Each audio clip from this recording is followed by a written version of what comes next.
الشيطان الرجيم. بسم الله الرحمن الرحيم. الحمد لله الذي أكرم الأنبياء بالمعجزات وأكرم الأولياء بالكرامات، ثم الصلاة والسلام على نبيه القائل: إنما بعثت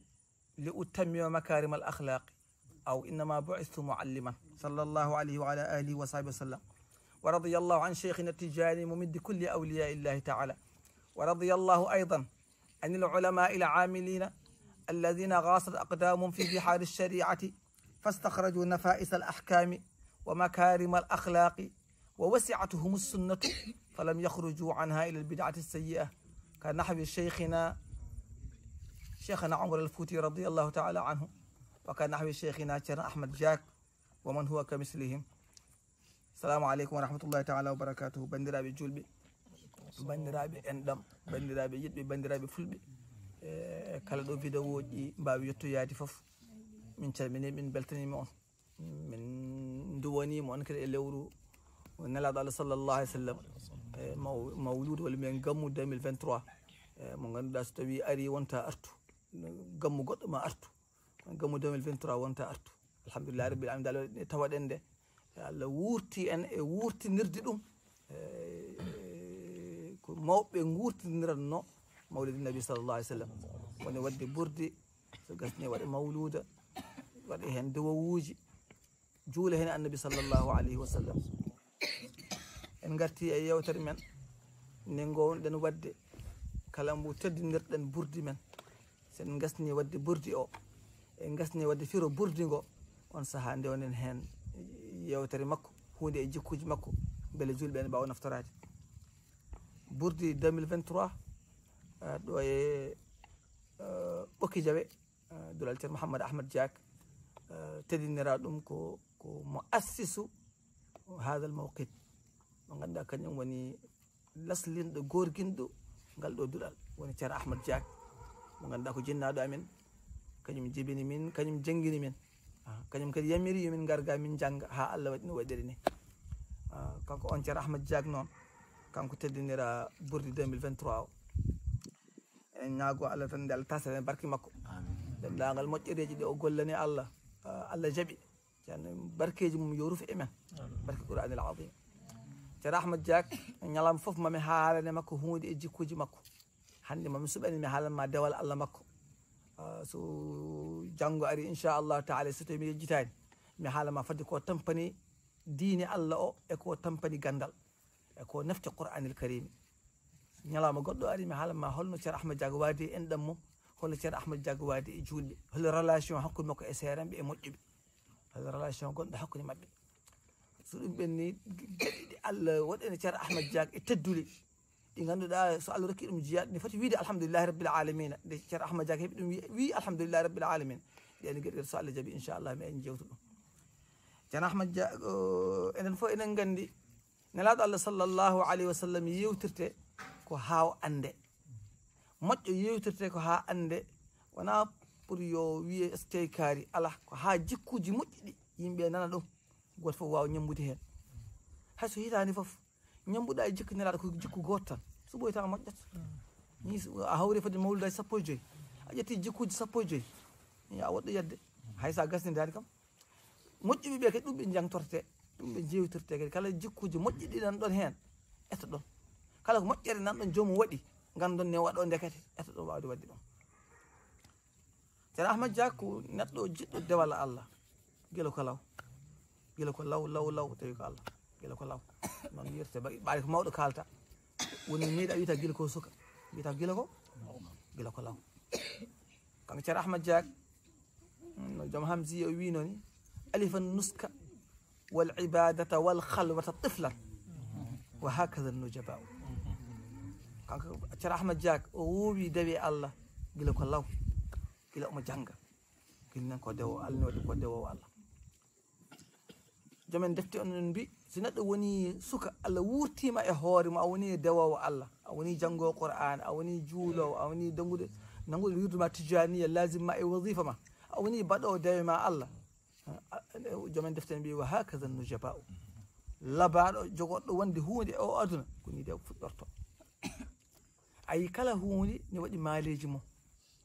sene fuɗɗo tan so tawi a yi maaleji tan a famat ay kala ɗo jiiɗa suka ina jooɗi ina ferli ni cukalel toksel kalantuma mi yani noon yimi haal ɗum tan onon fof patton ferlade almudo ferlotako ni cukalel toksel noon jata hitani en duuɓi ɗiɗi en duuɓi tati en jiiɗa ni jooɗori ni kilifa wonata batte hen haqqille binde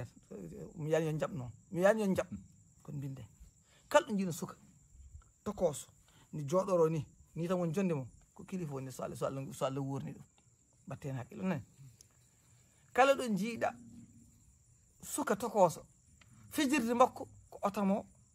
galle mon koye mahdi galle ɗum nanɗani fijiri ko pirto wonata waɗa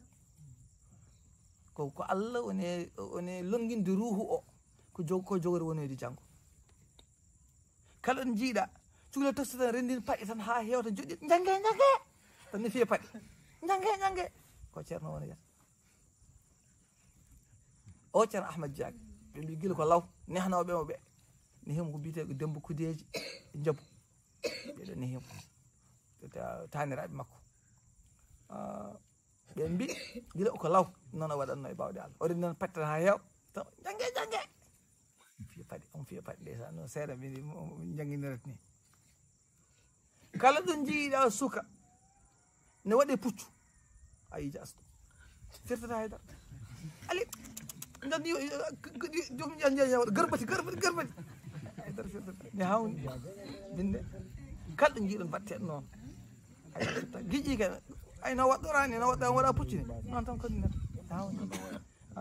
neɗɗel gay tan wona ndeysan yimɓe nul tan so o gasne yimɓe nul tan so o gasni nul tan ko ƴetta kadi nula haydara firtata e bawɗe Allah ko aada Allah noon Allah waɗi ɗo daiman sa yi ko wayi noon e duɗal Allah tan a haɗat waddi puccu en hayko wattaki ɗum kala batteɗo noon ɓay ko jaaɓi kay ala moƴƴa pamino moƴƴa noon ne kadi so tawi Allah wurti neɗɗo e rewde Allah gila duuɓi ma ko law 16 17 ha kellifiɗa hankkadi a continue noon cen waɗanno Allah waɗanma ceerno Ahmad Diack Allah waɗi ɗum ko dewɗo Allah gila ko law ɗum waɗi joɓen defte mbi wa hakaza nujaba alhamdulillahi rabbil alamina Allah waɗimo labaɗo e leñol makko Allah waɗimo labaɗo e nder julɓe Allah waɗimo labaɗo e nder almuɓɓe Allah waɗimo labaɗo e nder anduɓe alhamdulillahi rabbil alamin kan ceerno Ahmad Diack wonande wuurduɓe makko ɓe minen e woɓɓe wuurduɓe makko ɓe ɗi gandi ko jogori mi haali ɗo ko ceerno Ahmad Diack 4 heures jamma tawata mo ɗani o jiiɗa mo ɗama to ala sadio noon kam mi haalani on kam ɗanto ko ha 8 heures kalanmi kay ko sagataɓe tinde ɓe minen kam min cogga kam sadio ha salatu ni min juuli mi puɗɗole ɓawa wona noon waɗata mbawam 4 heures jamma ummuto so ummima 4 heures jamma heno waɗa nafilaji makko heno waɗa lawasimaji makko ha salatu yona ardin lazima ko e wasima haw gasna so julli salat haw gasni on sa woni waɗi awraduji makko ahzabi awradi e ko nandi en wirduji Cheikhna Ahmad Tidiane ɗe yemirta goɗɗi ɗi fangade oɗa ɗin haɗi gasa o jangga sayfi makko jangga hisbul bahari makko hankkadi jaade ɗon ɗi foof o waɗa ɗi so gasni so haaji o jangga guila jamma adan o yi balɗe ɗiɗi waɗa kamil Qur'an o ɗum de o ari tan woni sanɗo pelende o addi Dakar o yi balɗe ɗiɗi o naflat tagade hande jangga o naflat tagade wonde balɗe ɗiɗi yaha ɓoy wotode balɗe tati waɗi ɗon kadi heddi hitande balɗe tati ha ɓoy wotode balɗe nayyi 15 ha ɓoy wotode balɗe 5 11 ɗum minen ɗo min tawtara ha ɓoy wotode balɗe 6 10 ha ɓoy wotode balɗe 7 ɗum woni yontere aljuma fof o duwoto silki aljuma fof ceerno Ahmad Diack duwoto silki gara jabde duwaw kay so ɗanli kewi hen walla haajuji kewi hen ko balɗe 16 wonata ko sakkiti ko min goppimi balɗe 16 taw jomum mawni hankadi ko balɗe 16 fof jomum duwo kanko ceerno Ahmad Diack so tawi o fini subaka o naafili ha o gasni o waɗa darɗe makko naafila darɗe makko feññaki so darɗe makko feññaki pay tawi hawre ko biir o jangguini men o jangguinor min o waɗa darɗe makko so jangi hamin gasni min kanko windani min aluji amin ba hamin ndeni Qur'an min goto amin meeɗa windude ay gotol ba hamin ndeni Qur'an aluji amin kanko windi bindi jooɗani han no fewi noon kono noon kam bindi ko gonɗi mbaroti ay goto ɓumtata ɗi jooɗani no fewi noon kono kam koɗe gonɗi mbaroti ni woni kanko ceerno Ahmad Diack so tawi o jangguini ha woni midi fay 1 heure ɗo o lelto so min ɓaani o yaha o lelo fofto 1 heure de temps goto to hawre tusbar yoni ummo o salli ko o juula tusbar bottare adde watte min mi janga 2 heures 3 heures Mamoudou janga 3 heures 4 heures o hirdo o yaha jeeɗa HLM ni o wori gurdam makko minen ni o jangidir mi hamin ndeni Qur'an ni o jangidir Moustapha Mignam noon jangidir ya cilli en e ko ɓe jangiɗ ɓe fof ni o jangidir ɓen o yaha o liggoyo o arta jamma o fata e dewoy makko Allah kadi ha o hirto so gasni o lelo ɗano o fini 4 heures jamma ay gaɗa mo gurdam way yodde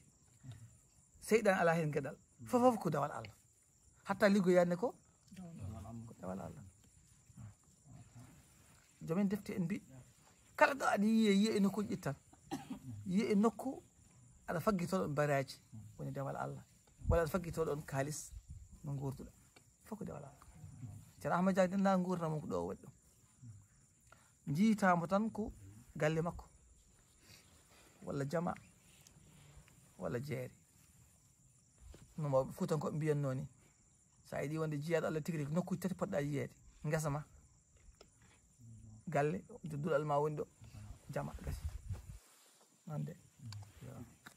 min kam yahata guesa ko heewi kono noon kam mbeɗa andi kam keddiɗi kam mbeɗa eto hen seeɗa kono ɗiɗo nokkuji moƴƴo foti yiyede ceerno Ahmad Dia koye ɗiɗo nokkuji tan Allah waɗno ɗum ko dewowo Allah jiɗɗo dewowo Allah kadi sa woni dewowo Allah tan jiɗɗeti almudu kay wona ko ganduɗa gandu ko kanko ɗum wona ɗum o waddata kanko o wiya ko wiyama ko al ilmu maktasaba khashyata al alim fama siwahu fa jahilum mulim bindi koye makko tan nami mi anda ha hanni mi anda to ɗum goni e deftere wallahi ha hanni noon tan no haaldude noon tan min kuñori min mi anda ha hanni mi sowa ferade ɗum e deftere al ilmu maktasaba khashyata al alim fama siwahu fa jahilum mulim gandal koko faggiti neɗɗo o kulol Allah ñangirta ko hakkulda ɗum Allah fama siwahu fa jahilum mulim so tawi wonti a janggat a hulani Allah walla a janggat ane majjuɗo kon goto ka majjuɗo ñaŋiniɗo ndeɗo jangiranno ko ha naftiro ɗum e banggue dewal mum wonti an a jangi ha poti an ɓuuri susde Allah hay goto yitama aɗa juula hay goto yitama aɗa wirde ay dara watta so wiyama ni mbiya min hafidul Qur'an min cuɓata ko gonga hafidul Qur'an biyeteɗo koko hamiluna lafzihi amiluna bima fihi jar hamiluna lafzihi ko ɗiɗo seɗeji meɗe ndenda nde gona hafidul Qur'an plein jondiɗo konnguli ɗi aɗa wawi huñade baqara bi rabbin nasi kono ko amiluna bima fihi ko deftere nde wi ko aɗa gollira ɗum oɗo woni hafid oto mbiyata janggo yawmal qiyamati ma tefana fadde ujunaji 90 e leñol mum jogorɗo mi naɗo jeygol jahannama amma komi hafidul Qur'an tan caɗo kam wella yahata almudu goto nani wonde hafidul Qur'an sumata o pitan ha jeygol tan duɗal huɓɓa tan ha ɗo jeygol joyi woɗɗi ɗo tan ya akhi hafidul Qur'an bab sumata kono nde waɗi koyngal makko wallawdi ko hafizu kulɗuɗo Allah Qur'ana mo reeni o golliri ɗum on denni wa yettade martaba jeygol si imam dogete Cheikhna Omar Fouti radiyallahu ta'ala anhu ɓe ɓeydi wadde jeygol e golwal makko de wonto kuɓɓuno jeygol o wiɓi bawɗo sayfiyo foof yo janggo mo wawa yo jogge e wutti bawɗo sayfiyo ɓe jagge makko ɓe jagge woɓɓe woɓɓe jagge woɓɓe woɓɓe jagge woɓɓe ɓe tacci jeygol ngol tacci com wallahi so neɗɗo towama towani ko towɗo wara ɓi noon de so neɗɗo towama towani ko towɗomo kañum wara ɓi ko gandal ko kuldangal Allah ngal woni fayida ceerno Ahmad Dia daiman ɓolɗo konngol ko konngol makko al ilmu maktasaba khashyata al alim fama siwahu fa jahilun mulim kam o wiyatno law kana lil ilmi min duni tuqa sharafun la kana afdalu khalqillahi iblisu konngol ceerno Ahmad Dia ɗum daiman yumat ɗum law kana lil ilmi min duni tuqa sharafun sunnu to fof tan gandal ɓolal ko ngal wondane kulal Allah ne adduna teddungal nden ɓuranno teddude aduna fof ko iblis sabu kanko daɗi fof kono hatta nde wonno kan gandal makko ngal o huldani ngal Allah ngal nafani yo Allah rokki en hulde Allah rokki en jangudi naftorɗen jangde nde ndewren nde Allah ceerno Ahmad Dia de alhamdulillah Allah waɗanimo sutura o jangi o wawi Allah waɗanimo sutura o jangini o wawni Allah waɗanimo sutura o rewi Allah Allah waɗanimo sutura o rewani Allah kala goto ne andi so neɗɗo waali galle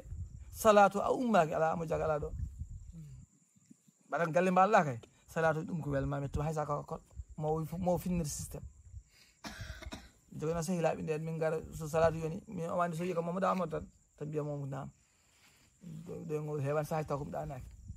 kono ay so tawi koɗane ga ɗo kon moɗa mbiya nam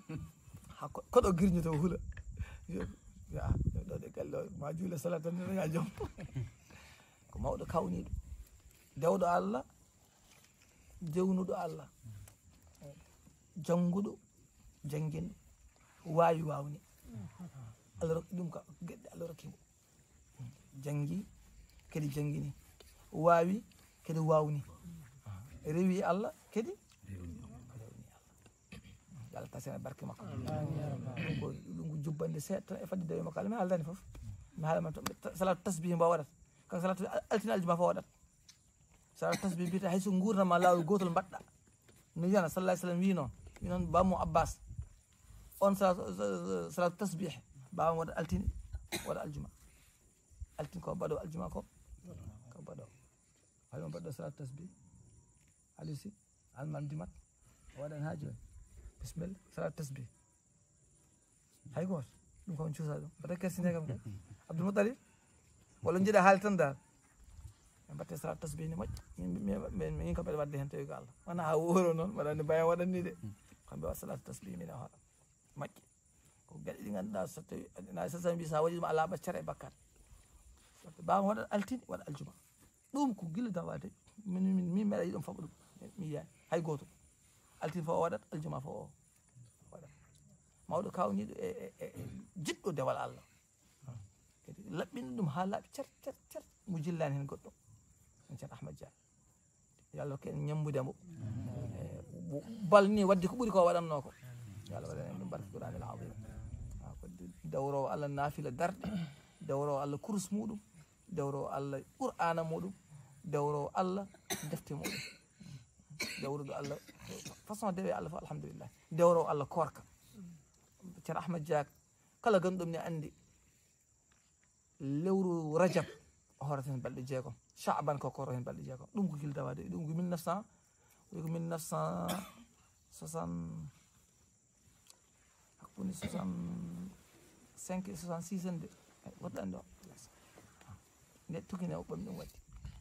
Rajab fof ma waɗa balɗe jeegom Chaban o waɗa balɗe jeegom Shawwal o waɗa balɗe jeegom taw jiiɗa e lewru korka haran sode waɗa balɗe tati min gandano ko ñande jeenayi e ñande sappo e ñande sappo e goho mo hewno hoore e haara ceerno Ahmad Dia so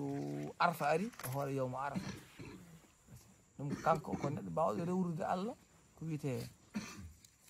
korka ko Allah rokkitinomo Allah rokkimo dendagal rukunuji ɗe Allah yamirta yo jiyaɗo Allah waɗ farillaji ɗi kañum fof waɗi gawaidul hamsi fof waɗi ɗum من نوري نيل ما نلنا من أنوار من نوري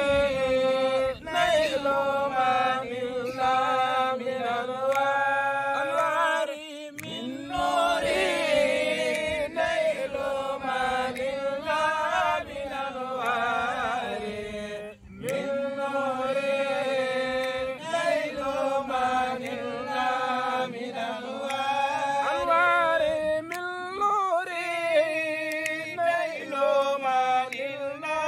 من أنوار من نوري نيل ما نلنا من أنوار من نوري نيل ما نلنا من أنوار من نوري نيل ما نلنا من أنوار Allah rokkiɓe kanko ceerno Ahmad Dia dendal qawaidul hamsi o waɗi ɗum wiyaɓa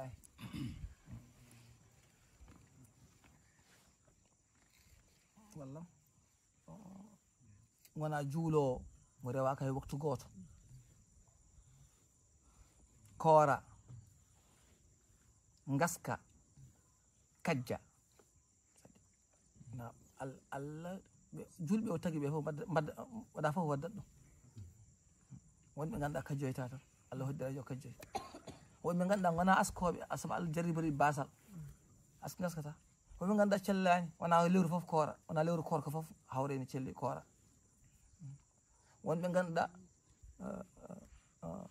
wallan ko keddiɗo wonɓe ganduɗa ko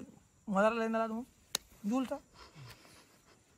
min wonɓe gandumi hen wallahi ñande fof kom duwoniɗo yo Allah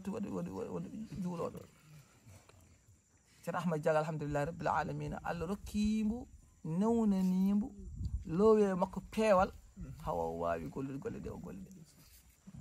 yo Allah tasene barke makko ko jiyaɗo Allah mo Allah moƴƴani jiyaɗo Allah mo Allah moƴƴani joganaɗo jorto moƴƴo ketto Allah fadde ko tampani qur'ana e fadde ko tampani diine e fadde ko darani en ɗam makko yo Allah tasene barke makko bi jahi rasulillahi yo Allah naftiri en ɗum barke qur'anil azim ko teddungal dendagal ɓesgu makko toki nene amin sokhna Dieynaba Boubacar Ly ha ceerno Mahmoud Diak Mouhamadoul Moustapha Aissata Amadou Diak ha yettoyi Ndiaye Thily Al Husseini ha yettoyi ceerno Ali e sokhna Khadijatou e heddiɓe foof ha yettoyi min fof ko teddungal mabɓe ko wona bawa min noon ko waliyo Allah walla bawa min ko jiyaɗo walla bawa min ko gando ala mbaɗa tan feere ƴeew no bamon mbawi beele mo mbaɗ ɗum walla mo mbaɗ ko ɓuuri ɗum noon de no baba nene jogui condi baba ene jogui condi ko ɓuuri sir joganaɗo hoore ma condi ma ɓuuri nene ko jiyaɗo Allah min jeeya hono nenema ala hono bayam ala wallahi ne moƴƴi ko wona ɗum ɗaɓɓete ceerno tan ɗaɓɓete ko mbaɗa feere anne ñamla ɗum ɓiɓɓe ma kañum so daari mbiya mi kay nene amen hono mum ala mi kay baba mi hono mum ala baba nene ko boɗejo baba ko boɗejo ko ɓuuri sirde ko wojjande ay wojjade hoore ma sabu ɗum naftama haydara yumma so wojji baba ma wojji a ɓalwi kurum ɗum ko noon haydara nafata ya tasene barkeji mabɓe barke qur'anil azim allahumma salli ala rasulillahi sallallahu alaihi wasallam fatiha salatul fatiha